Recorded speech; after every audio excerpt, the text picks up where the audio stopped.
а това ще е новият HTC HD7 мобилен телефон с Windows. Това е един от новите модели на телефони на Microsoft. Марката на телефона е всъщност HTC и този път са избрали за оператор T-Mobile USA. Това е един от най-обещаващите Windows телефони, които съм виждал.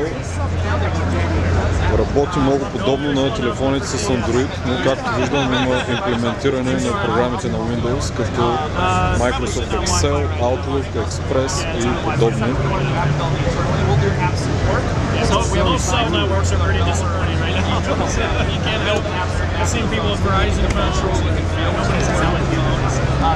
Това, например, е програмата Maps.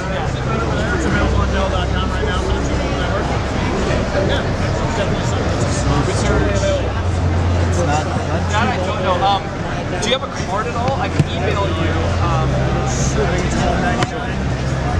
Zooming работи точно като на iPhone. И изобщо телефонът работи страхотно. Наистина съм много впечатлен от този нов Windows телефон. Имат, разбира се, този телефон страхотни параметри, като HD видео 720p, 4 бандове, 1 ГГц Qualcomm процесор и 480 на 800 4,3 инчов дисплей.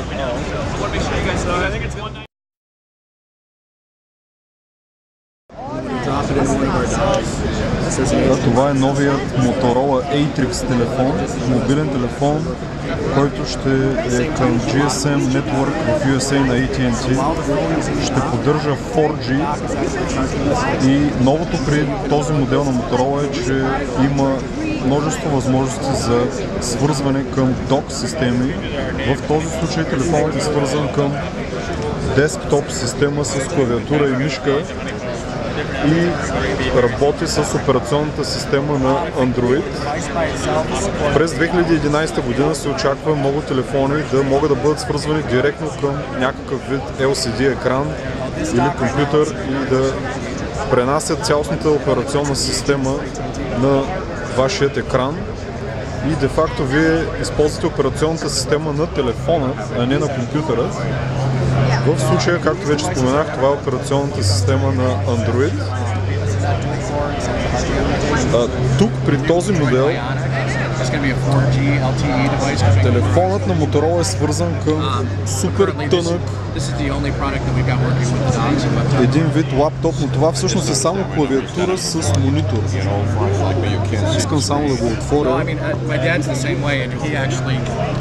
Виждате, изглежда точно като лаптоп, но всъщност това не е лаптоп. Вътре няма никаква операционна система, нито пък някакъв хардуер. Единственото, което това съдържа е екран, клавиатура, мауспад и батерия.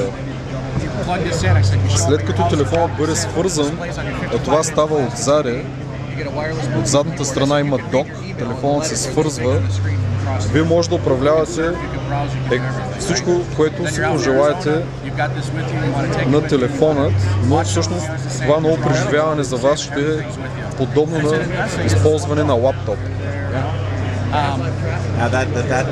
Ето тук, например, може да влезете в Google и да напишете CES, избирате браузър с Enter, отиваме в Google Search и намерихме вебсайта на CES. CES са всъщност инициалите на Electronics Expo, Electronics Convention в Лас Вегас, което се провежда в момента, и сега влязахме в техният вебсайт. На този етап телефонът не работи с 4G, все още работи с 3G, тъй като операторът AT&T все още не поддържа 4G, но в най-скоро време и това ще стане. И както виждате, вие може да използвате тази клавиатура с монитор като лаптоп, само като я свържете към вашия телефон.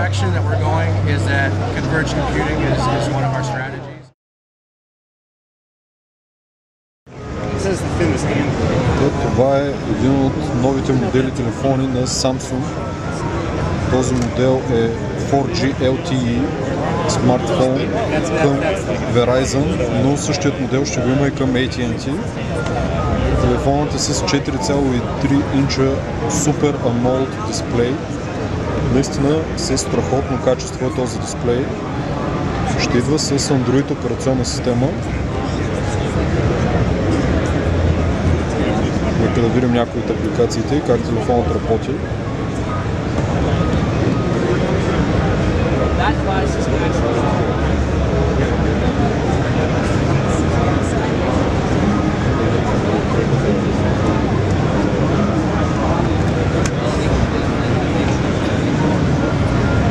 Например, нека натиснем на YouTube.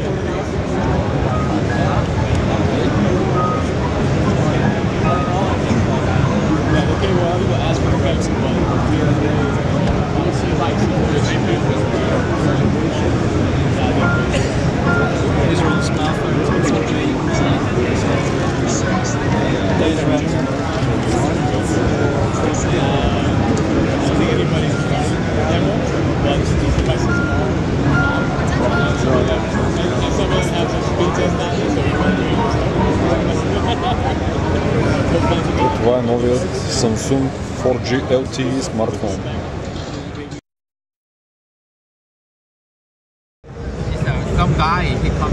Това е новият Samsung Wave 2 или Wave 2 мобилен телефон. Samsung, разбира се, е измислил своя операционна система, подобна на Android. Това тук не е Android, е операционната система на Samsung, но наистина е доста подобна на тази на Android. Например, те имат собствена апликация Samsung Apps, подобна на Android Market. Влезем в нея, даже ще видим, че всичко е много подобно. Отгоре имаме Featured, Top категории. И ако натиснем на Top, например, може да изберем за платени апликации и безплатни. И съответно да изберем желаната от нас апликация и да я инсталираме. Всичко е много подобно на Android. Този телефон ще бъде предлаган навсякъде по света. Колкото разбрах, ще е Quad Band, 4 бандов и моделът му се казва Samsung Wave 2. Той ще поддържа HD видео 720p на 30 фрейма в секунда. Ще има 1 ГГц процесор.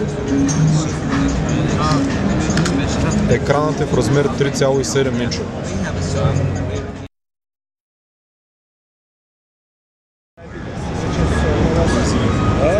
Това е Nexus S на Samsung.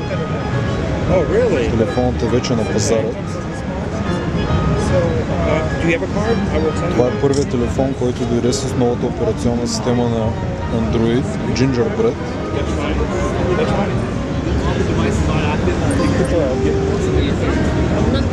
Новото при този телефон е, че той идва с заоблен дизайн или така нареченият curve дизайн.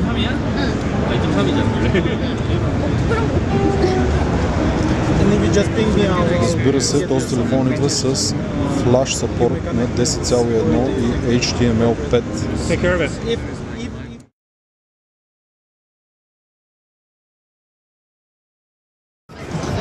Това е новият мобилен телефон на LG, казва се Optimus Black. Този модел също така ще идва и в бял цвят. Идва с 5 мегапикселова камера, AMOLED дисплей, операционна система на Android, front-facing web камера за провеждане на видеоразговори и много други екстри, за които може да прочетете в интернет. Също така интересно при този телефон е, че това ще е най-тънкият тъчфон в света. Също така той е изключително лек. Това е един обещаващ телефон на компанията LG. Това тук са два подобни телефона на компанията LG от серията Optimus. Телефонът в ляво е Optimus X2, а този в дясно е Optimus Black. На първо място разликата между двата модела е, че телефонът в ляво е малко по-дебел, но идва с повече екстри, като например Dual Core процесор. Телефонът в дясно идва с Single Core процесор, но също доста бърз. Но телефонът в дясно идва с нова дисплей, за който LG твърдят, че дори при най-ярката слънчева светлина вие много добре ще може да виждате екрана. И двата телефона идват с front-facing камера. Разбира се, и двата телефона идват и с камера с светкавеца отзади. Друга разлика при тези два модела е, че моделът в ляво, който е 2X, снима видео 1080p, а моделът в дясно, който е Optimus Black, снима видео 720p. Но и двата модела идват с множество параметри, които са подобни един на друг. Също така операционната система е идентична, тя е Android. И с двата телефона ще може да даунлоадвате и инсталирате апликации и както всеки един друг Android телефон да го използвате по подобен начин. Да, това наистина са два много обещаващи телефона серия Optimus на компанията LG.